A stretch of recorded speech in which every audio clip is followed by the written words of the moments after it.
guys got everything you need? I think so. Good? All right. Thank you. That's always looking out for you. Yeah, you are. Okay, so obviously our first week, as we started this morning on a Wednesday, so it's really good meetings this morning. We liked where we were in terms of the operation and the flow of that. Just got done with our pre-practice walkthrough, which has been really good. Got a bunch of time to get a bunch of plays, which is great. We got to bank those reps early in the season here to making sure we keep the development going of our offense, defense, and kicking.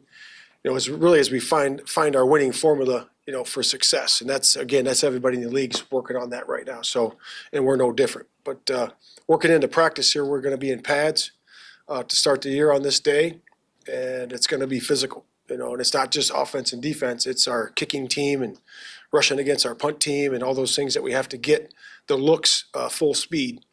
We'll mix some competition periods in there so we get good on good, one-on-one for about 10 of those reps today, which that'll be awesome too, to keep us extra sharp. And then we'll finish up with meetings, and the guys will be out of here at about 5 o'clock today. Then we'll continue on game planning, offense and defense through the evening. And then start over, rinse and repeat for first and second and third down on Thursday. So I like where the guys are. I like their mindset. I like their mentality, where it is. Like I said a couple days ago, we were excited about the competition and competing together in a real football game. We started the spring in shadow boxing mode. And then we moved into training camp into the sparring mode. Now we're into the bout. Now we got to fight. So we're excited about that and looking forward to today and getting better today and working through our game plan. With that, I'll open up to questions. As it relates to your offensive preparation, when you're going up against a first-time coordinator in his first game, what's the guesswork in trying to anticipate what you might see and then preparing a rookie quarterback for what you might see while you have to kind of feel it? Yeah, there's always that, always that in question. We have to be sound in our schemes. We have to play fast. We have to be very good in our execution. And that's what you hold on to. And you have to have answers for things that they do, and we're working through that right now. What do you know about Denard Wilson and sort of what you expect from him philosophically? Well, you could go a bunch of different ways. He's going to have his own. At the end of the day, he's going to have his own fingerprint. And again, we don't have that fingerprint right now because he's a new coordinator, and that happens all the time. There's a lot of new coordinators, as we know, every single year, offense and defense. For some reason, the special teams guys stick around, but yeah. So again, he'll get his fingerprint, but again, all we can do is go by the past.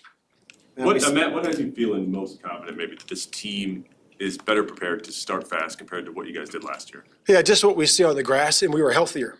Much healthier throughout the course of training camp. Last year we had dealt with a bunch of injuries, a bunch of guys out at certain key spots. So I think that hurt the continuity of the group. I know we lost a couple guys to injury early on in the season as well, but just more continuity, better competition because the roster's better. I think that's really helped us in the skill positions, at the line position, the quarterback, all positions. So I think that's helped us. Matt, how critical do you think that is? I mean, every game counts the same in the standings, whether it's week 12 or right now, but when you spend last season all year trying to dig out of that hole, and particularly this year, you guys have such a backloaded schedule as far as the division is concerned. How important is it to start fast this season? I think it's always important. If you do, just look at the numbers. Look at who makes it to the postseason. They start fast. I know I showed that to the guys in the spring. They were at least 2-2. Most were 3-1, and a couple were 4-0 in the NFC. So we did talk about that. The guys understand how important it is to start fast. You're facing a young quarterback who only has 9 starts under his belt. I'm not asking for Who's this?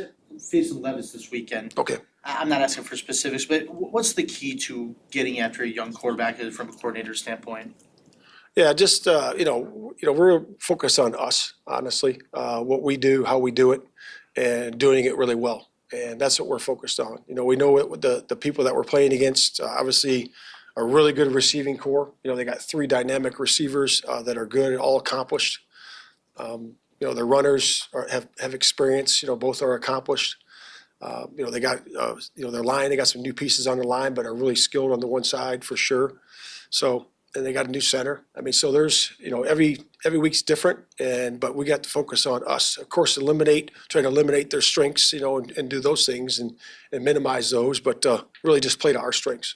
Focus on Do you lean more, or do you expect them to lean less on the run game, knowing it's a quarterback in year two, different personnel at running back, different coordinators? Is that something that you can anticipate ahead of time, just given what they've shown very minimally of during Yeah, the it's, like I said, it's hard to anticipate, because you have a new head coach, and he's gonna be calling plays, and, he's paired up with his dad, which is, we've played against many times, and so, it's just like I said, we gotta be sound, we gotta be aggressive, we have to play with good fundamentals, we have to tackle well, play with good leverage, all the things that winning football is. focusing on yourself.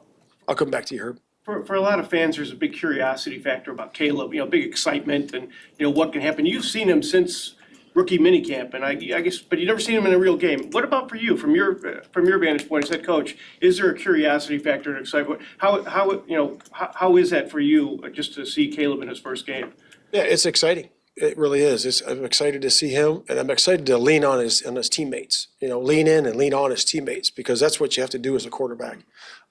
He's got guys around him that have played a lot of years, and again, he's a rookie, so he's just been leaning on those guys and getting the ball to those guys and let them do their work. We have to do a good job of protecting him, and but yeah, he's just leaning in and leaning on his teammates. And focusing on yourself, and I know you're going to evaluate, every component of your team. But is there any aspect that you're kind of looking forward to more? Maybe not so that it's a major concern, but this is a less known than, is Jalen Johnson going to play well? Is Montez Sweat going to play well? Maybe it's O-line unit together or the pass rush together. Is there any component of the team that you're looking forward to saying, like, I'm curious about how we're going to perform in week one? Yeah, I mean, I really can't point to any of them. It's a good question, and it's worth thinking about. But as I think about it up here, I really can't pinpoint one. I'm just really excited about us, the Chicago Bears, competing together in a football game and seeing it all the way through. So I'm excited about that. When Caleb says he doesn't get nervous for football games, how do you help him prepare for some of those sudden change moments, anything that he may not have already experienced, and how to deal with that on the fly? Yeah, so there's going to be adversity, right, throughout the course of this game, and there's going to be adversity throughout the course of the season. Everybody faces it. That's how you respond to it. I really believe you can set that up ahead of time rather than reacting, because when you react to something, a lot of times it's not your best person that you want to be.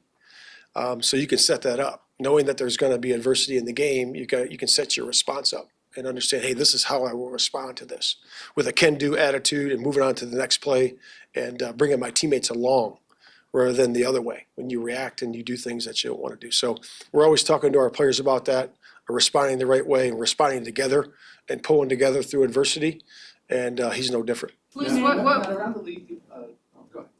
Flus, what specifically have you liked about Shane's development of the offense, and what identity do you see that he is cultivating in terms of what you guys want to do offensively? Yeah, just the basics of why we hired him. Outstanding teacher, great communicator, works well with the players, understands skill sets and how to work with those guys in terms of what they do well. And we're still formulating that, as we go through the season. We'll be doing that the whole time and adjusting as we go. But that's what I like. He's able to adjust. His teaching methods are really clear and concise, and the guys can really pick them up well and fast. I think he's partnered well with the guys that were here. Jimmy Dre, our tight end coach, and Simo, our offensive line coach, and he's brought the other guys with him as well. So excited about his leadership and excited about where he's taken this offense. Matt, around the league, wide receivers can have a reputation for being a little high maintenance. DJ Moore doesn't seem that way. What do you appreciate about the way he kind of goes about his business and maybe isn't quite the diva that some others? Yeah, that goes down to the selection process that we have. And I think we've done a good job. I know we've made a couple mistakes, and you guys know what those are, but I would say that we've been pretty good about really bringing guys in that are good teammates that love football. And of course, when you can get guys like DJ, that's ultra talented, captain, leader, he's a great example and a great model for everybody else. And when you look at you guys' skill players, just the total collection at running back, tight end, wide receiver, how does that create margin for Caleb? Well, it creates, my college coach was Coach Pinkel. He's in the College Football Hall of Fame, and I was texting with him this morning, and one of the lessons I learned from him was that, first of all, one of the lessons I learned is play the young guys. If they're good enough, play them. They get experience, and man, it'll be beneficial for you down the road. The second thing he always said is that put the skill in position to make plays. because they'll do more than you think they can. And that's exactly what we're trying to do. Put them in position to make plays in space and let their God-given abilities make it a better play than what we even designed. So that's what I learned from him, and it's a good lesson. Congrats, you finished the video. If you want to build on that success, download the NBC Sports Chicago app. It's got highlights, exclusive insights, and push alerts tailored to you. Everything you need to be a real Chicago sports fan. Download it now.